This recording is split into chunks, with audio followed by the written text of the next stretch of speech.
Barcelona didn't look dramatic on the timing screens. No fireworks, no shock headlines. And that's exactly why most people missed what actually happened. While one team chased mileage and another chased reassurance, Red Bull quietly chased certainty, and Max Verstappen sat right at the center of it.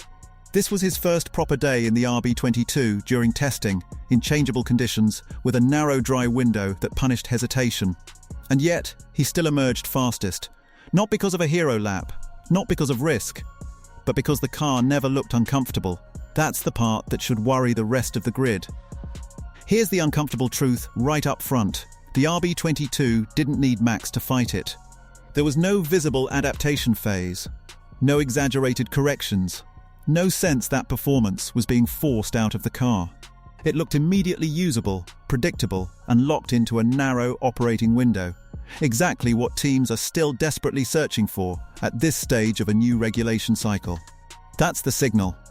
And if you understand how to read it, you understand why Barcelona Day 2 quietly shifted the balance. The raw numbers alone don't scream danger.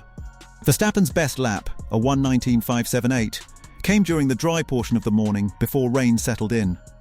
Ferrari, running a very different program, had Charles Leclerc circulating in comparable conditions in the low 120s, eventually recording a 1:20.844. On paper, the gap doesn't look dramatic. Even less so when you realise Verstappen completed just 27 laps, while Leclerc logged more than double that at 66. But Formula One testing has never been about symmetry. It's about intent, and Red Bull's intent looked very different. Ferrari was clearly in validation mode, systems checks, mileage accumulation, understanding whether everything worked as expected on a car packed with new components. Leclerc said as much himself, explaining that performance wasn't the focus, functionality was. That's a perfectly rational approach in a year where the regulations reset the aerodynamic framework and radically reshape the power unit. But Red Bull wasn't behaving like a team still checking fundamentals. Verstappen's run was short, structured and decisive. The lap time arrived without the visual noise you expect when a driver is chasing performance in a test. No sliding, no traction drama, no sense that the car needed to be driven around a problem. Let that sink in. This matters because 2026 is not an evolution year, it's a rebuild, new aero philosophy. A power unit with far greater electrical deployment. Complex energy management that most teams are still trying to map. Early in cycles like this, teams usually struggle to find where the car wants to live. Verstappen looked like he arrived already there, and that's what gives Day 2 its weight. Now here's a detail most people overlooked. Verstappen didn't run on Day 1 at all. Red Bull handed the entire opening day to Ishaq Hadjar, who topped the timesheets in far more favourable conditions with a 1:18.835. That decision alone tells you something. Red Bull was comfortable delaying its lead driver's involvement. When Verstappen finally climbed into the RB22 on Tuesday morning, there was no bedding in phase. The reference came immediately. Yes, there was a brief moment early on. Verstappen ran wide into the gravel at turn 5 on his outlap, triggering a short red flag. But there was no damage, no reset, no disruption to the plan. He went back out and delivered exactly the lap Red Bull needed before the weather closed the window.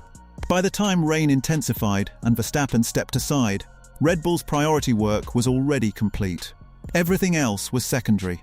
The afternoon incident with Hadjar, losing control at the final corner and damaging the rear wing, grabbed headlines.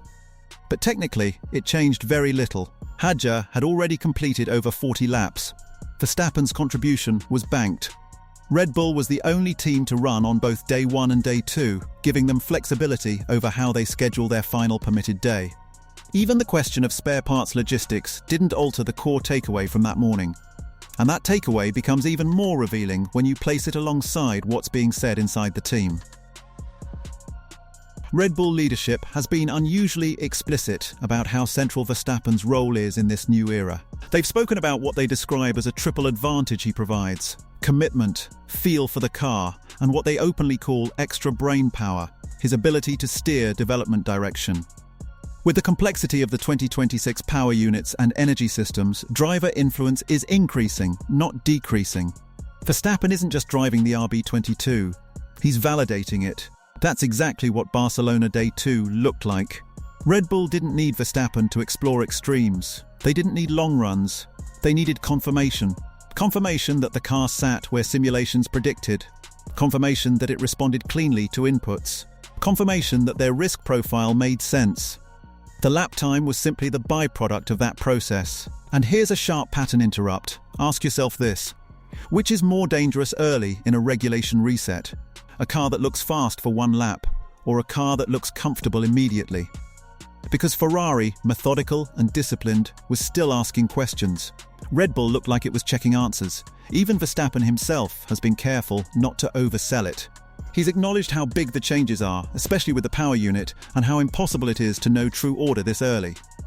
No bravado, no chest thumping, but when words meet visuals, a pattern forms. Verstappen didn't look like a driver feeling his way into something new. He looked like a driver continuing a conversation that started long before Barcelona, in simulation rooms, debriefs, and development meetings.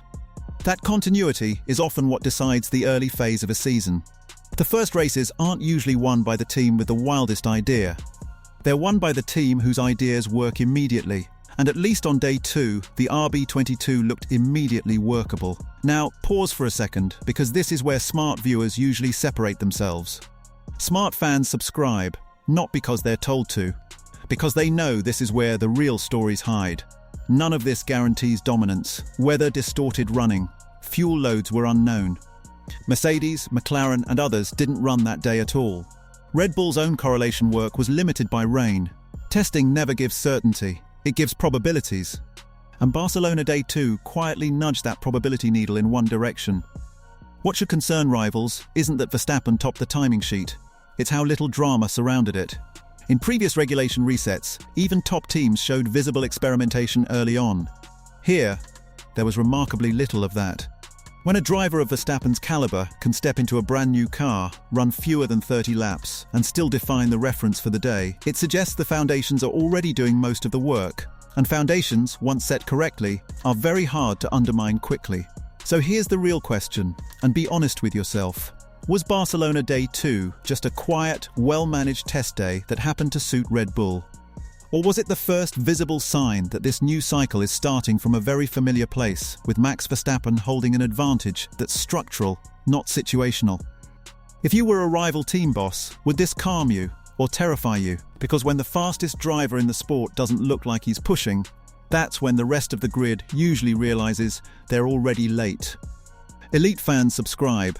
And if you want the next piece of this puzzle, how this early certainty could shape the first 5 races of the season, that video is already waiting for you.